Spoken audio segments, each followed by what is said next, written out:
Bonjour, merci d'avance pour votre présence. C'est bizarre, l'être humain abandonne l'intégrale et il choisit un morceau. Bien sûr, inconsciemment. Il abandonne l'éternel et il choisit des laps de temps. Non seulement il abandonne l'intégrale et il choisit le morceau, bien le partiel. Après le partiel devient très rétréci. Ensuite, il choisit les fissures. On vit dans les fissures. Bizarre. Primitivement, lorsqu'on parle de l'être humain, prendre une télécommande et rebobiner, si on veut, to rewind, derrière. En histoire, c'est un être humain. Le Adam, c'est un nom propre, on n'utilise pas un article. Le Adam, c'est l'homme, c'est le un. Mais chez le un, moi, le un, le monde était le mien. Il y avait l'éternité.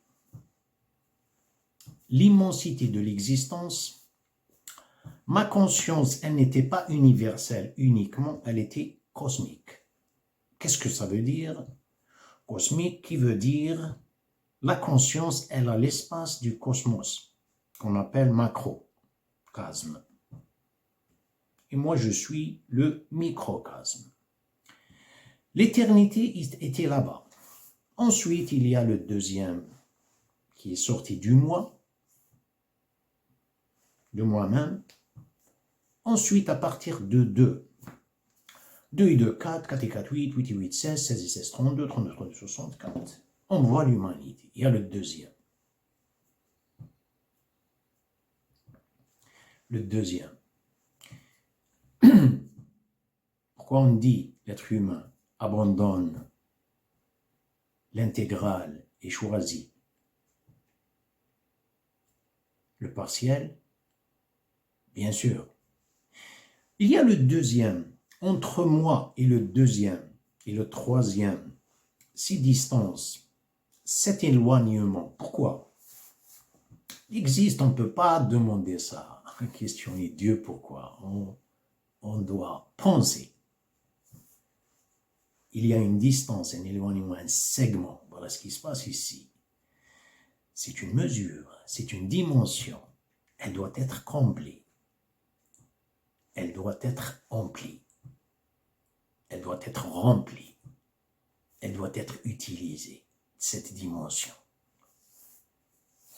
Donc, le Adam, le moi, le un, dedans il y avait l'empathie. En ce moment même, il n'y avait pas ce mot dans le dictionnaire, car l'empathie nécessite l'existence d'autrui. Moi, j'étais seul. La sympathie, la même chose. Générosité, la même chose. Mais tous ces mots, combien il y en a? 10, 20, non, le dictionnaire, c'est parce que le dictionnaire est muet et les pages sont froides. Vous ne pouvez pas trouver, là vous pouvez combler, mettre, écrire ces mots. Il n'y a pas de dictionnaire. Voilà, on dit c'est l'amour. D'ailleurs, le Créateur a saisi cet être humain du monde donné envers son apparition existentielle, c'est à cause de l'amour, je ne sais pas, mais c'est de l'amour. L'être humain cherche une progénie, il cherche les enfants. Il ne sait pas pourquoi, mais c'est l'amour, c'est à cause de l'amour. Il veut voir une extension, il veut voir une progénie, il veut voir une multiplicité, une augmentation d'amour, simplement pour des raisons X. La haine qui a surgi, et le malheur et tout ça. Bon, revenons au mot. Le récap, c'est l'amour. Ensuite, il y a le deuxième, comme je viens de dire, le troisième, mais en réalité, il y a un croisement. Et à travers ce croisement, on va remplir quoi? La dimension, l'éloignement, le laps, on va le remplir. Avec quoi? Et on va le remplir avec... Mais pourquoi? Remplir avec quoi? Avec ses valeurs morales, avec le comportement, avec et tout ça. Mais pourquoi ça? Voilà, là, voilà des façons, vous posez beaucoup de questions.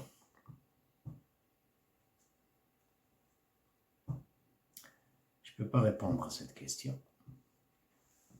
On va aller à la pratique. Les gens se croisent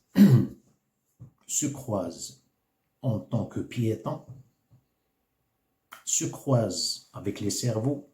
C'est un comportement. Votre opinion et celui-là, l'opinion, diffèrent. Il y a un croisement, un débat, des pensées. Il y a ça, bien sûr. Il y a un conflit. Il y a des... Voilà ce qui se passe ici. On va donner un exemple physique pour le comprendre. Le croisement, il y a un qui cède le passage. J'ai dit un exemple. Il y a l'autre qui ne veut pas céder le passage. Si tous les deux veulent céder ce passage pendant le croisement, on ne dit pas conflit, c'est un croisement, intersection, ils vont céder le passage. Celui-là s'abstient, il a la force d'abstention. Celui-là a la force d'abstention. Qu'est-ce qu'on a ici?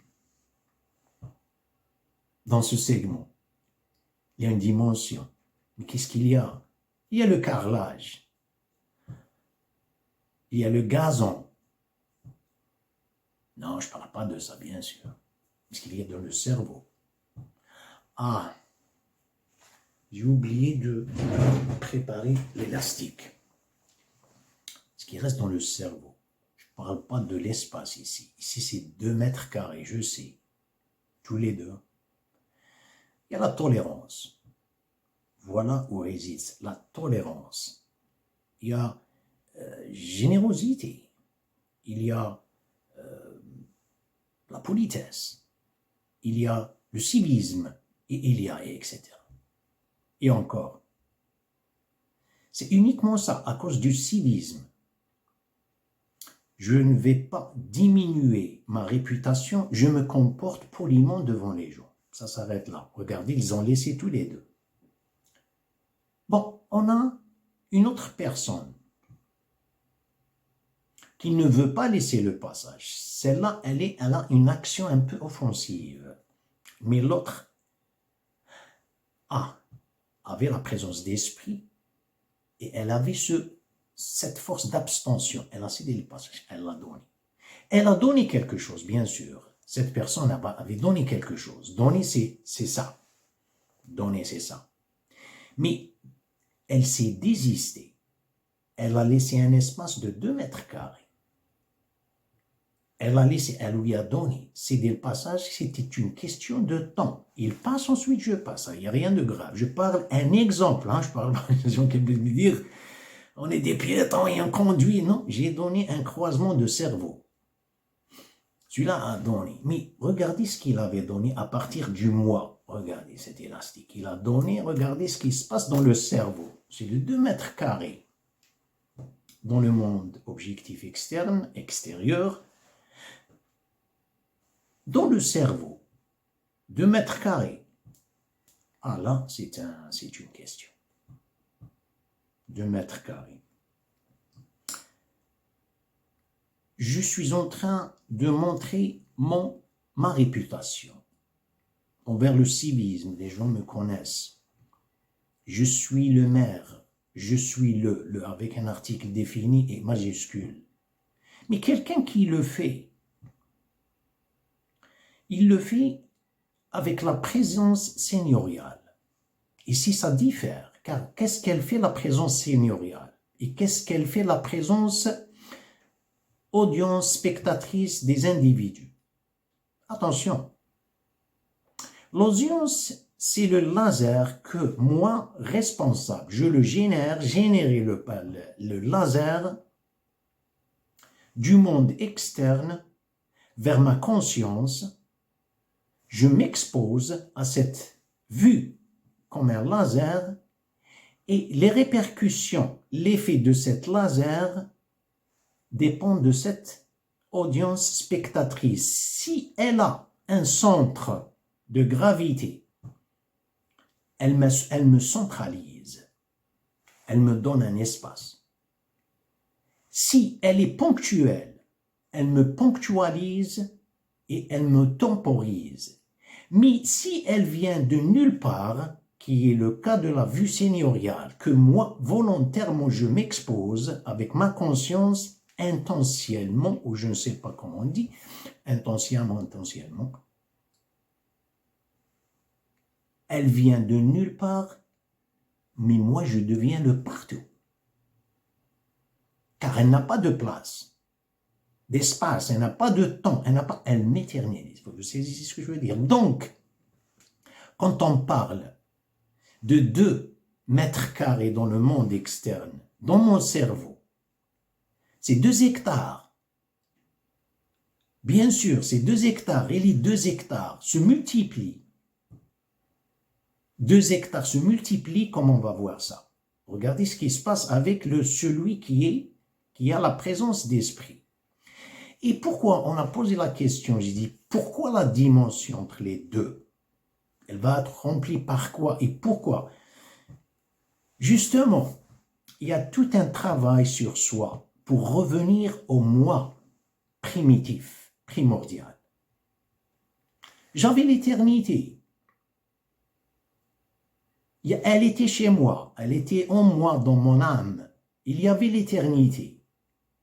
Il y avait l'espace universel. Il y avait tout ça. Et j'ai commencé à me se rétrécir à cause de l'existence d'autrui. Non, c'est ma place. Non, non. Le conscient, il revient à son état primordial. Il pense que l'empathie, elle était chez moi. Mais si je l'utilise, je reste toujours le moi avec le monde universel. Si je la perds, la générosité, tous ces mots, je perds l'amour et tout ça, la dimension entre les deux n'existe plus. Cette dimension, elle est là pour créer l'éternité. Cette dimension, le carrelage, le gazon, je ne parle pas du carrelage, du gazon, je parle du cerveau. Un petit exemple, 2 hectares, vous avez dit 2 hectares, il y avait quoi? Il y avait un figuier dans ces 2 hectares. Ensuite, pensez-vous que le figuier demeure toujours le même? Le figuier, non, le figuier est un exemple uniquement. Les saisons n'existent pas avec Dieu. Les saisons existent avec nous. Ça, c'est devenu un terrain vignoble. Ensuite, un cerisier, ensuite fraisier et tout ça. Uniquement pour donner une idée d'une diversité. Qu'est-ce qui se passe dans cette dimension? Regardez la dimension. Le conflit existe pour dire et parler tout le temps de la nostalgie. La nostalgie, c'est beau et ce n'est pas beau. J'essaye de donner où je ne suis pas responsable. J'ai vécu un temps, un beau temps. Je reste toujours avec ce segment ou laps de temps. J'essaye de le reprendre pour réincarner une autre. Ça fait partie de notre faiblesse. On dirait, j'ai pas pu contribuer dans le temps présent, je veux vivre le passé. Alors si je me suis remis peut-être, ou bien reprendre mon état primordial, voilà où réside la nostalgie. Quand j'étais j'ai pas pu contribuer dans l'amour de la vie. Bien sûr, c'est des conflits, bien sûr, et c'est des affrontements, confrontements, vous le savez, bien sûr. Mais sachez bien que c'est pour cette raison. La vue seigneuriale avec l'éternité, avec le dernier jugement, ici, c'est un autre monde. Le croisement des cerveaux.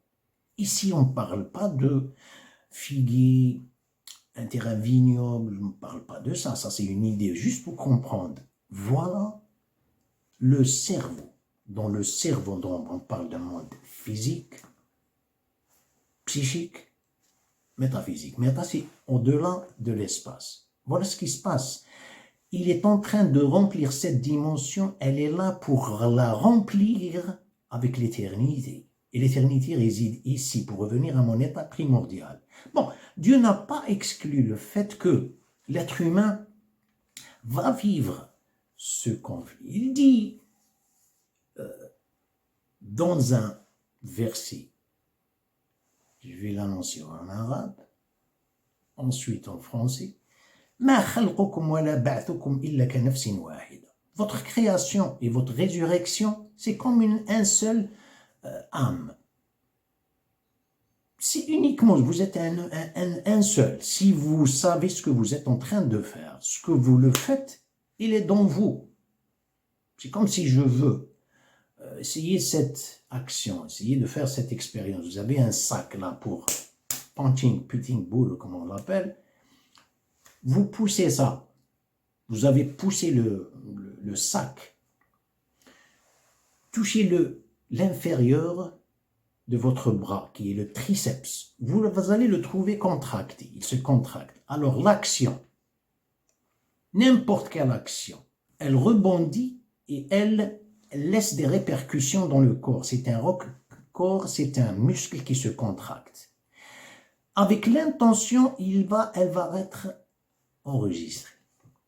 Tout ce que vous faites, vous jetez dynamite, c'est une dynamite ici.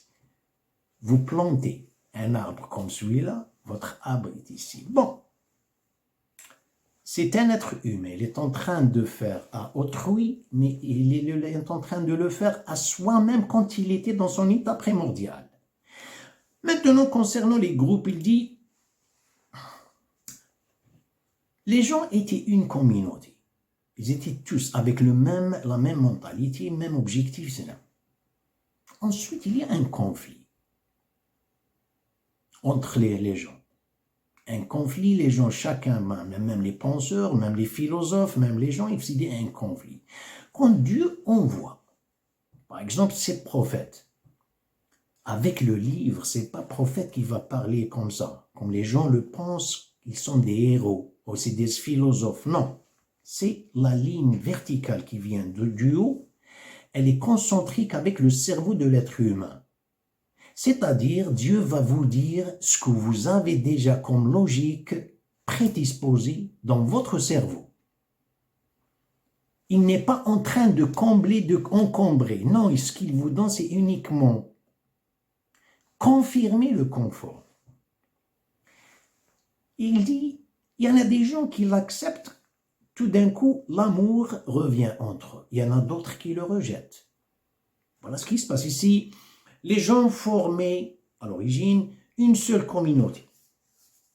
Puis, un peu après leur divergence, Dieu envoya des prophètes comme annonciateurs et avertisseurs, et il fit descendre avec eux le livre contenant la vérité, pour régler parmi les gens leurs divergences.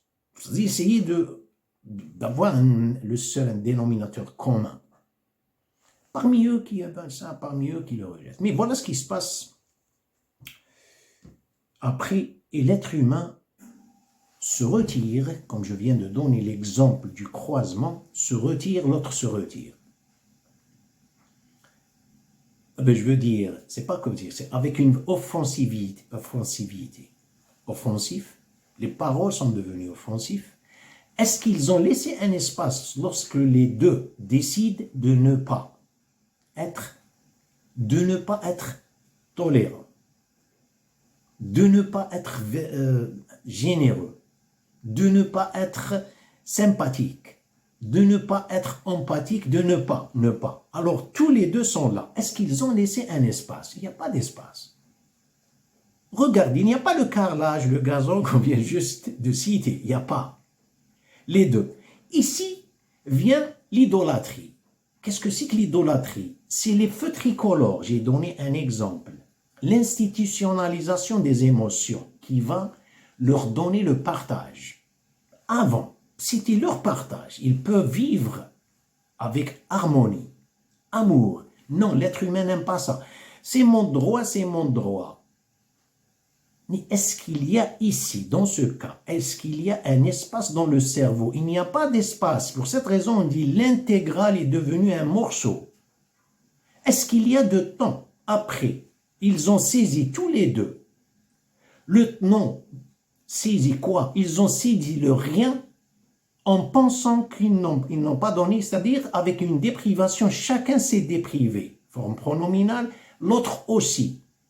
Il n'y a plus. Ils vivent dans les fissures. Ce que l'être humain aujourd'hui, il vit dans les fissures. La propriété qui est restée, elle appartient à l'idolâtrie de l'institution. Et l'institution qui? Les gens, ils pointent le doigt et disent ce gouvernement et ce gouvernement dicte. Le gouvernement lui-même, il vit dans les fissures. Il n'y a personne. Voilà, l'être humain, il est très très intelligent pour se suicider chaque instant. Que Dieu vous protège. À tout de suite. Au plaisir.